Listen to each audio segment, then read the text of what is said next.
نکل گئے۔ یزید کے فرمان میں خاص بات یہ تھی کہ سارے مدینے والوں سے بیعت لے لینا۔ یہ ولید بن عتبہ جو مدینے کا گورنر تھا، اس کے پاس یزید کا پیغام آیا تھا، سارے مدینے والوں سے میرے نام پر بیعت لینا، مگر 4 لوگوں سے مخصوص بیعت لینا۔ مطلب کہ ان 4 لوگوں سے ضرور بیعت لینا۔ ان 4 لوگوں میں نام تھا حضرت عمر فاروق رضی اللہ تعالیٰ عنہ کے صاحبزادے حضرت عبداللہ رضی اللہ تعالیٰ عنہ کا۔ دوسرا نام تھا حضرت عباس رضی اللہ تعالیٰ عنہ جو میرے نبی کے چچا لگتے تھے، ان کے صاحبزادے حضرت عبداللہ رضی اللہ تعالیٰ عنہ کا۔ تیسرا نام تھا حضرت زبیر رضی اللہ تعالیٰ عنہ کے صاحبزادے حضرت عبداللہ۔ حضرت زبیر کون؟ پیارے نبی صلی اللہ علیہ وسلم کے صحابی بھی ہیں اور آپ کی پھوپھی کے بیٹے بھائی بھی ہیں۔ ان کے بیٹے عبداللہ سے بھی بیعت لینا۔ اور چوتھا نام تھا حضرت امام حسین نواسہ رسول رضی اللہ تعالیٰ عنہ کا۔ میرے عزیزو، ان 4 ناموں میں بھی اس نے 2 ناموں پر زور زیادہ دیا تھا۔ وہ نام تھا حضرت حسین کا اور حضرت زبیر کے صاحبزادے حضرت عبداللہ کا۔ ان دونوں سے بیعت ضرور لینا۔ اگر عمر کے صاحبزادے عبداللہ اور عباس کے صاحبزادے عبداللہ بیعت کرنے سے انکار کریں تو انہیں پریشان نہ کرنا۔ وہ بزرگ لوگ ہیں، دنیا داری سے دور ہیں، ان سے مجھے کوئی خطرہ نہیں، مگر حسین بن علی اور عبداللہ بن زبیر سے بیعت ضرور لے لینا۔ جب یہ معاملہ امام حسین کے سامنے رکھا گیا جو میں نے کل بتایا تھا، آپ نے بیعت سے صاف انکار کیا۔ جیسا کہ غریب نواز نے کہا، سرداد ناداد دست در دستے یزید، اپنا سر تو دیا لیکن ہاتھ نہ دیا یزید کے ہاتھ میں۔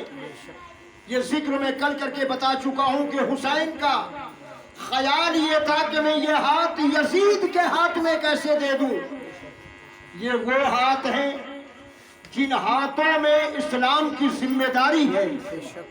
یہ ہاتھ میرے اکیلے کے نہیں، ابو بکر کی صداقت کا بوجھ ہے، عمر کی عدالت کا بوجھ ہے، عثمان کی سخاوت کا بوجھ ہے، علی کی شجاعت کا بوجھ ہے، امامت کی ذمہ داری ہے۔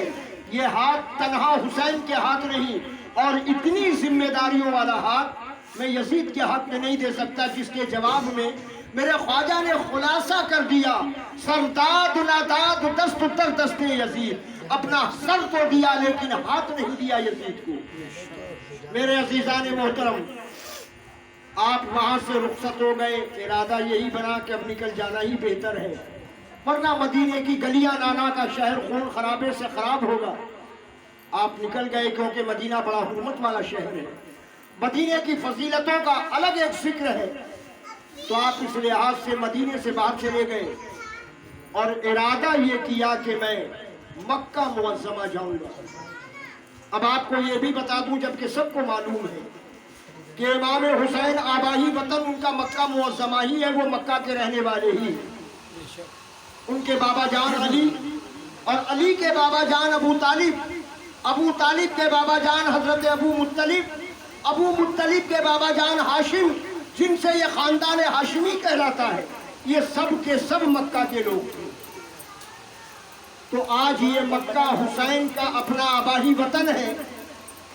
امام حسین جب یہاں سے نکلے تو مکہ پہنچے، ادھر سے آپ مکہ میں داخل ہو رہے تھے اور ادھر سے حضرت زبیر کا قافلہ مکہ آ رہا تھا، حضرت زبیر کے صاحبزادے حضرت عبداللہ کا قافلہ مکہ آ رہا تھا۔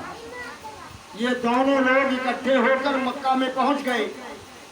مکہ والوں کو پتا چلا کہ دونوں بزرگ ہستیاں خاندان رسالت سے تعلق رکھنے والے مکہ شریف آ گئے، تو پورا مکہ آپ کے ساتھ لگ گیا، اور وہاں یہ فیصلہ ہوا کہ یہاں جو گورنر ہے یزید کا، ہم اسے گورنری سے درگزر کر دیں گے اور انہی دونوں ایک میں سے کسی کو گورنر مقرر کریں گے۔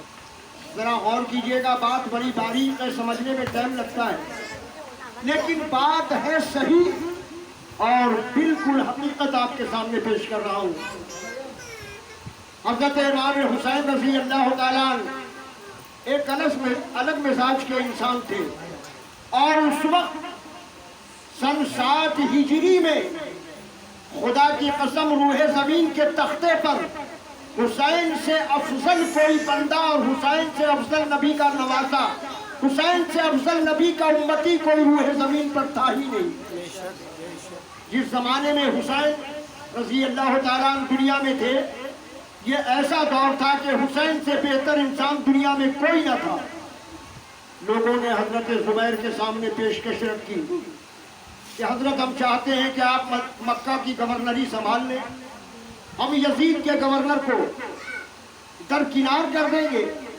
لوگوں کے دباؤ پر حضرت زبیر کے صاحبزادے حضرت عبداللہ تیار ہو گئے، اور مکے سے بھی یزید کی گورنری ختم ہو گئی، وہاں گورنر مقرر کر دیے گئے حضرت عبداللہ ابن زبیر رضی اللہ تعالیٰ، اور حضرت امام حسین وہیں قیام پذیر ہو گئے، وہیں رہنے لگے۔ یہ سارے کا سارا وقت جو میں نے آپ کو گنایا ابھی، یہ پورا وقت میرے آقا حسین نے اپنے باپ داداؤں کے شہر مکہ معظمہ میں گزارا۔ شعبان سے لے کر رمضان، اور اس کے بعد عید الفطر، اس کے بعد ماہ ذیقعدہ، اور اس کے بعد ذی الحجہ کا مہینہ آپ نے وہی بتایا۔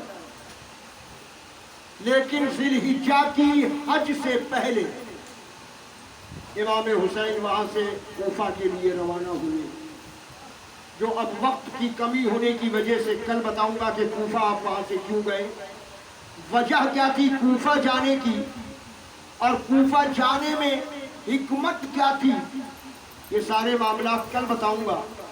آج ایک شہادت پڑھ کر اس بات کو میں یہی سے ختم کر